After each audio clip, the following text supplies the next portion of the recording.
네, 안녕하세요. 다음 주에 있을 바로 미국 소비자 물가지수 CPI에 대해서 이야기하려고 하는데요.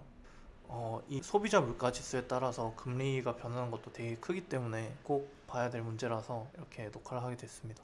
10월 소비자 물가가 어떻게 나올지에 대해서 예상을 조금 해보고 그 다음 9월 달에 소비자 물가 지수가 8.3이 나왔는데 그 이전에 8월 달에는 8.5%가 나왔죠. 0.2가 떨어졌는데 시장이 굉장히 안 좋게 받아들였어요. 저는 솔직히 0.2가 떨어졌을 때 그렇게 좋다고 판단하지 않았거든요. 그래서 그 이유와 지금 현재 상황에 대해서도 그리고 과거에 대해서도 미래에 대해서도 한번 이야기를 해보겠습니다. 지금 과거의 상황을 먼저 보고 현재로 넘어오는 게 좋을 것 같아서 과거의 상황을 먼저 설명을 할게요. 우선 저희가 코로나 붐으로 인해서 되게 크게 낙폭이 나왔었죠. 이렇게 코로나 쇼크를 맞아서 사람들이 모두가 힘들어했었어요. 금리를 역대급으로 인하를 하고 양적 완화를 시작을 했습니다. 그래서 돈을 엄청나게 풀기 시작했죠. 예, 여기에서 이제 정부들이 저희들한테 정부 지원금이라든지 뭐 문 앞에 뭐 먹을 걸 뭐 박스를 준다거나 그러면서 돈도 많이 풀고 이렇게 시장 투기 심리가 확산이 돼서 위험자산 쪽으로 돈이 몰리게 되는 거죠. 그렇게 해서 주가가 이렇게 투기 심리가 엄청난 상태로 이렇게 쭉쭉 올라갔습니다. 그리고 최상단치에서 양적 완화가 종료가 되었어요. 그리고 양적 긴축을 시작하게 되죠. 이렇게 양적 긴축이 시작하게 되면 어떤 상황이 발생하게 되냐면 양적 긴축 즉 달러를 걷어들인단 말이거든요. 인플레이션을 방지하기 위해서 금리 인상과 양적 제도를 시도하게 되는데 금리를 높이게 되면 안전자산 예적금 쪽으로 사람들의 돈이 몰리게 돼요. 왜냐하면 저희들은 대출을 받고 안 살아가는 사람이었거든요. 저희 서민들 입장에서는 소비 심리가 되게 위축이 되는 거죠. 고정 지출 비용이 늘어나는 거니까. 서민들과 기업들은 대출을 해서 살기 때문에 기업들의 입장에서는 더욱더 고난할 수밖에 없는 거죠. 기업들은 몇 억, 몇십억 이렇게 빌리는데 당연히 더욱더 힘들어질 수밖에 없는 거고요. 그래서 기업들 입장에서는 고정 지출 비용을 줄이는 방법을 선택하게 됩니다. 그 줄이는 방법이 이제 인건비 절약이겠죠. 그러면 실업률이 엄청나게 증가하게 되겠죠. 긴축 정책들을 시행을 해서 달러를 거두어 들인다고 했잖아요. 그러면 시장에 풀려있던 달러들이 없어지게 되면 달러의 가치가 당연히 높아지게 됐죠. 그래서 강달러 현세가 지금 나타나고 있는데 그러면 우리나라 기업들 입장에서는 또 더 힘들어질 수밖에 없는 거예요. 왜 그러냐 하면 우리나라 기업들은 수입을 해서 수출을 하는 나라예요. 근데 원자재 가격을 달러로 결제를 하는데 환율이 높아져서 더 원자재 가격을 비싸게 사들이는 거죠. 그러면 어떻게 돼요? 물가가 또 높아지게 돼요. 이런 고물가 상황이 이제 소비 심리도 위축하게 되고 그렇게 되면 뭐 내가 먹을 걸 덜 먹는다든지 이제 뭐 휴대폰 바꿀 거를 또 안 바꾼다든지 이런 식으로 기업 매출이 감소가 되게 됩니다. 그러면은 일손이 많이 필요하지 않아서 실업률이 또 증가하게 되겠죠. 이런 식으로 계속 반복되고 있어요.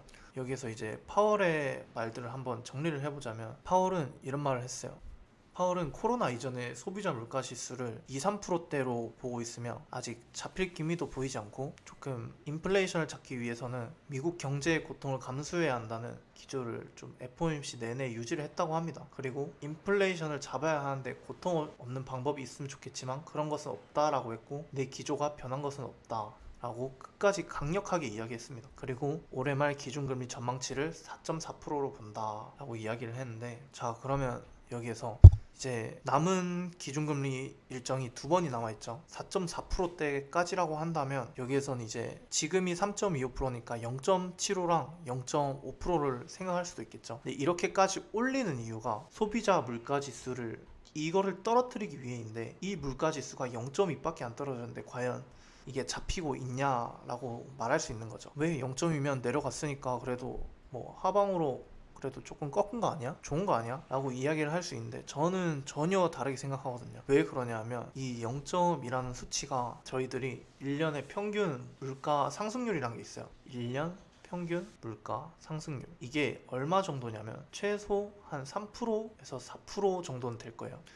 이게 근데 3%에서 4%잖아요. 근데 만약에 여기서 0.2가 내렸다. 0.2 곱하기 12개월만 단순하게 한다 하더라도 2.4%죠. 그러면 이게 물가가 지금 잡히고 있는 걸까요? 아니요. 오히려 저는 올랐다고 생각을 해요. 이게 절대 잡히고 있는 수치라고 생각을 하지 않았습니다. 저는.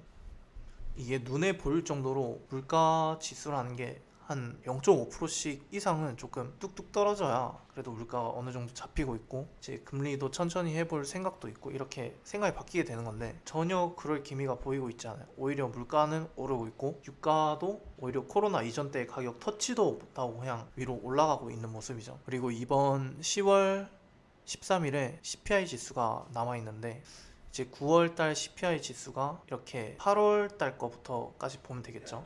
한 이 정도인데 그럼 평균이 여기일 거란 말이에요. 근데 지금 뭐 9월이랑 8월이랑 다를 게 없어요. 지금 국제 유가 가격이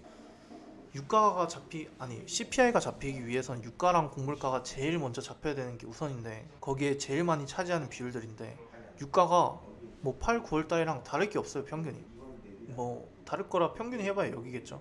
그래서 CPI 수치가 이게 저는 좋게 받아들일 거라고 생각을 안 하고 있고 오히려 이번에도 0.2, 뭐 0.3, 뭐 한 그 정도로 내린다고 한다면 시장이 또 한 번 더 폭락이 오거나 안 좋게 받아들일 가능성이 높다고 생각을 하고 있습니다. 여기에서 이제 저희들이 생각을 해야 되는 건 이제 무조건적으로 물가 지수가 내렸다고 해서 좋은 징조가 보일 거라는 생각은 조금 버려주셨으면 좋겠고 이게 얼마부터 몇 포인트 갈 것이다 뭐 나스닥 11,000을 지지하고 다시 12,000 올라갈 거다 이렇게 방향성을 보지 마시고 바로 앞에 문제들이 엄청나게 해결해야 될 게 많아요 지금. 그래서 조금 무지성으로 예측하지 말고 천천히 지표들을 보면서 판단을 해도 전혀 늦지 않다고 생각을 합니다. 그래서 근데 저한테 한 번씩 이런 말을 해요. 그래서 모아갈 시기가 언제냐, 언제 도대체 사야 되는 건데 뭐 언제 상방으로 봐야 되는 건데 저희들이 앞전에 다 분석을 했듯이 똑같이 나와 있잖아요. 똑같이 올라가기 직전을 보시면 돼요. 금리가 인하되는 시점이나 금리 인상이 중단되는 시점, 양축 긴축이 중단되는 시점부터 천천히 조금 모아가도 늦지 않다라고 생각을 하거든요. 거기에 대해서 뭐 주식의 종목이나 이런 것들은 본인들이 테마나 섹터를 조금 봐야 되겠지만 조금 이런 정책들을 천천히 보면서 안전하게 가도 좋다라고 말하고 싶습니다. 뭐 섹터나 뭐 테마에 대해서는 조금 이미 지금 오른 대기업들보다는 조금 그래도 성장 가능성이 있고 미래가 밝은 쪽이 더 좋지 않을까라고 생각을 합니다. 그럼 이제 CPI에 대해서 이야기를 했는데 저는 이렇게 생각을 하고 얻어갈 것만 얻어가시고 다른 사람들에 대해서도 생각하는 거를 이 사람의 근거가 맞으면 이게 맞고 저 사람의 근거가 더 괜찮은 것 같으면 저 사람 말이 맞고 본인들이 판단할 줄 알게 되셨으면 좋겠습니다.